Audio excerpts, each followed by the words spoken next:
Good morning, everyone. I'm going to discuss about two extra topic: giant chromosome, that is polytene chromosome, and lamp brush chromosome. Giant chromosome that was discovered by Winchester. There are two giant chromosomes. First, which was discovered by salivary gland of Drosophila fruit fly. तो ये जो chromosome है सबसे पहले drosophila fruit fly की salivary gland में से isolate किया था. That's why it is known as a salivary gland chromosome. It is also known as a polytene chromosome and that was discovered by Balbiani. So it is also known as a Balbiani chromosome. ये भी पूछ सकते हैं बाल्बियानी. Okay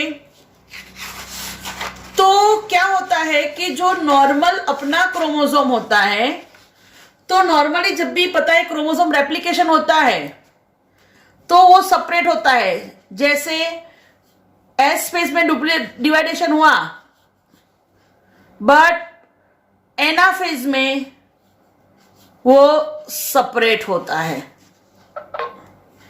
right. But ये जो chromosome है, ये chromosome में सेपरेशन नहीं होता है क्रोमेटिड का, और इसीलिए यहां पे बहुत सारी क्रोमेटिड एक साथ लगती है. That side is known as a polytene chromosome. Simply no separation of chromatid. जो क्रोमेटिड का सेपरेशन होना चाहिए वो नहीं हो रहा है, इसीलिए उसके नंबर ज्यादा दिख रहे हैं. That side is known as a polytene chromosome, right. इसमें डीएनए कंटेंट ज्यादा होता है, और एक्चुअली ये जो है प्रोटीन और आरएनए सिंथेसिस में हेल्प करता है. Second thing, same lamp brush chromosome, जैसे वो ब्रश जैसा दिखता है इसलिए उसको लैंप ब्रश क्रोमोसोम बोलते हैं. सबसे पहले ये किसने आइडेंटिफाई किया? फ्लेमिंग. ये सबसे पहले किसने देखा? फ्लेमिंग. जो लैंप ब्रश क्रोमोसोम है उसमें मेजोरिटी जो क्रोमोसोम होते हैं उसमें चासमेटा, ये क्रॉसिंग ओवर ऑलवेज रहता है. चासमेटा फॉर्मेशन ऑलवेज देखने मिलता है. अब ये कहां पे देखने मिलते हैं, ये क्वेश्चन पूछ जाता है. तो they are observe in oocyte of vertebrates, मतलब पर मैमल्स में देखने नहीं मिलते हैं. ये क्वेश्चन इंपॉर्टेंट है कि सबसे पहले लैंप ब्रश किसने सीन देखा? तो फ्लेमिंग. कहां पे देखने मिलता है? Oocyte of vertebrates. अच्छा, लैंप ब्रश क्रोमोसोम का फंक्शन क्या है? Most important. तो उसका फंक्शन है RNA synthesis and even yolk वो रिजर्व फूड होता है, तो प्रोटीन. तो mostly RNA and protein synthesis ध्यान रखना. जैसे यहां पे ये पोलिटीन क्रोमोसोम ऐसे बहुत सारे 3-4 होते हैं. बस पोलिटीन क्रोमोसोम का ये स्ट्रक्चर दिया है कि पोलिटीन क्रोमोसोम ड्रॉ करे, बहुत सारी ऐसी क्रोमेटिड होती है. यहां पे स्पेस कम थी तो मैंने 2 ड्रॉ किए, बट ऐसे बहुत सारे आपको ड्रॉ करने हैं.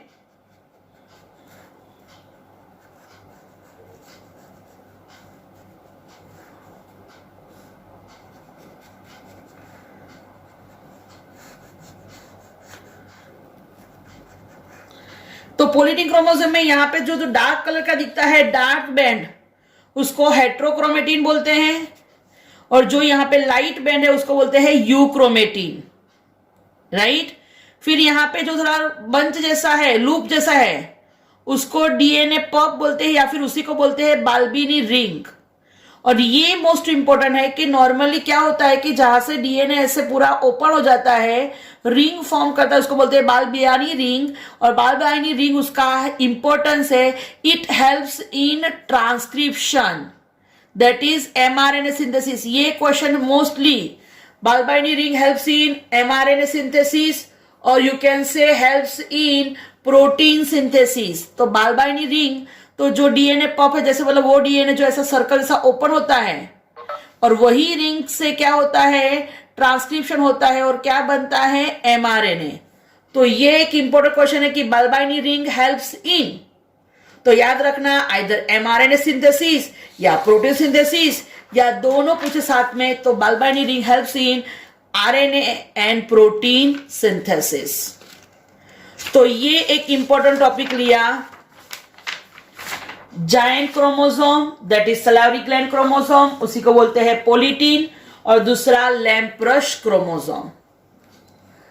अब सेकंड ये एक चीज पूछ सकते हैं कि भाई जो हेरिडिटी इंफॉर्मेशन होती है, मतलब कि कोई भी कैरेक्टर हेरिडिटी में आता है, तो हेरिडिटी में कोई भी कैरेक्टर आता है उसकी इंफॉर्मेशन कहां पे होती है? न्यूक्लियस में। तो most important thing that presence of heredity material information in the nucleus was proved by the work of, कौन से साइंटिस्ट ने ये प्रूव करके दिखाया? हैमरलिंग। हैमरलिंग एक्सपेरिमेंट बोलते हैं 1934। तो पहला क्वेश्चन, हेरिडिटी के लिए न्यूक्लियस रिस्पॉन्सिबल है, ये किसने बोला? हैमरलिंग। अब हैमरलिंग ने एक्सपेरिमेंट किस पे किया था? ये दूसरा question. So Hammerling do experiment on single cell algae, ये दूसरा क्वेश्चन। और जो सिंगल सेल थी मतलब unicellular, second thing that algae was uninucleate, second important question, unicellular uninucleate marine green algae.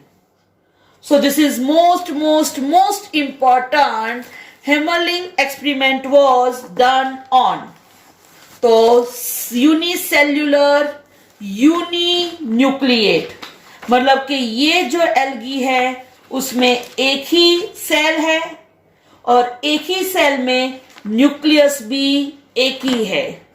So this is most important, unicellular uninucleate. Clear?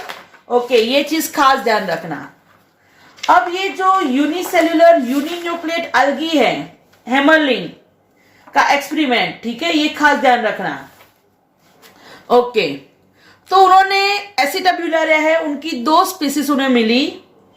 एक थी एसिटाब्यूलारिया क्रिनुलाटा और दूसरी थी एसिटाब्यूलारिया मेडिटेरेनिया, राइट? अच्छा, क्या डिफरेंस था? तो जो क्रेनुलाटा थी,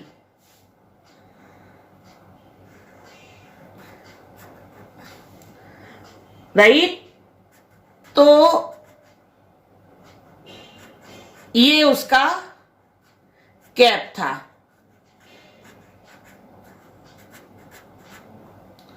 और ये फर्स्ट क्रेनुलाटा, और दूसरी एसिटाब्यूलारिया मेडिटेरेनिया, उसकी कैप ऐसी थी।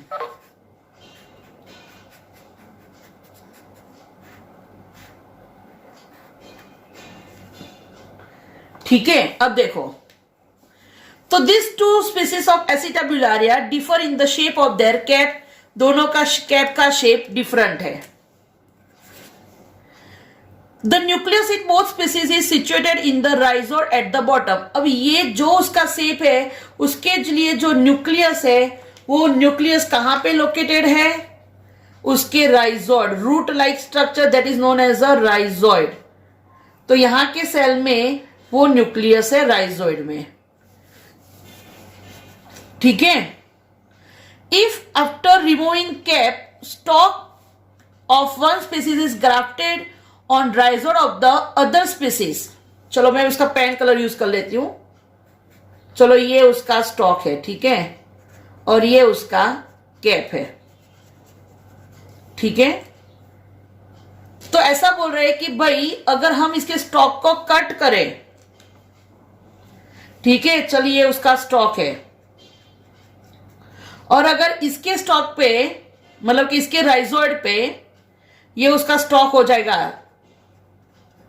स्टॉक में डंडे जैसे जो होता है उसको बोलते हैं स्टॉक। अगर एक स्पीसीज के स्टॉक को कट किया और दूसरे का ग्राफ्ट किया, जैसे ये है इसका राइजोइड, और अगर मैं ये उसके ऊपर का स्टॉक या कैप लगा रही हूं, ठीक है, चलो ये स्टॉक लगा दिया इसका, ग्रीन वालों का, सॉरी,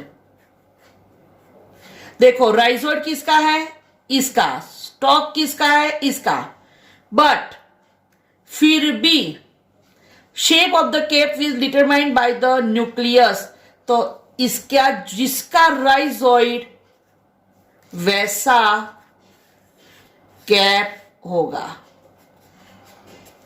देखो हमने स्टॉक इसका ग्राफ किया, किसका, ग्रीन का, ठीक है, बट जैसे राइजोइड वैसे देखने मिला कैप, ठीक है। चलो फिर से करा देती हूं मैं आपको दो अलग अलग कलर से। चलो ये एक लिया मैंने, एक ही कलर से ड्रॉ करती हूं, ठीक है।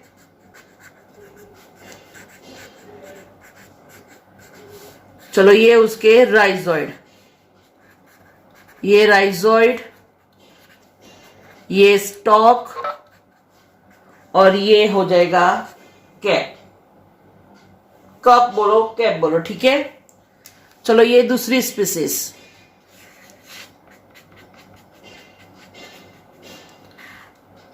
ये स्टॉक और राइजोइड। तो ऐसा बोल रहे हैं कि ये राइजोइड पे अगर आपने ये स्टॉक ग्राफ्ट किया, ठीक है, तो अगर आप ऐसा सोचते हो कि जिसका स्टॉक वैसा कप आना चाहिए, तो नहीं, यहां पे कप ऐसा आ रहा है।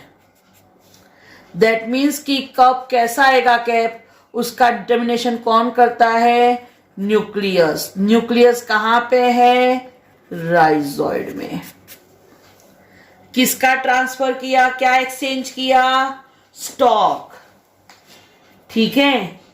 तो ये चीज थोड़ी ध्यान रखना, आपकी बुक में नहीं है, ठीक है। तो बट ये कैसे किया डिसाइड, तो न्यूक्लियस के बेस पे ये थोड़ी एक्स्ट्रा इंफॉर्मेशन ध्यान रखना। और this is controlled by that nucleus which is located in rhizoid, क्योंकि पहले ही बोल दिया, फिर से देख लो। The nucleus in the both species is situated in the rhizoid at the bottom of the stalk, बीच में स्टॉक, नीचे rhizoid. If after removing cap, cap को रिमूव कर दिया और स्टॉक को आपने ग्राफ्ट किया दूसरे स्पीसीज पे, the shape of the cap it will be determined by the nucleus, not by the stock. तो मैंने आपको क्लियर कर दिया कि आपने इसके स्टॉक को ग्राफ्ट किया, राइट। तो ग्राफ्ट करने के बाद यहाँ पे जो भी कैप आई वो किस पे डिपेंड्स है, राइजोइड, नॉट ऑन स्टॉक।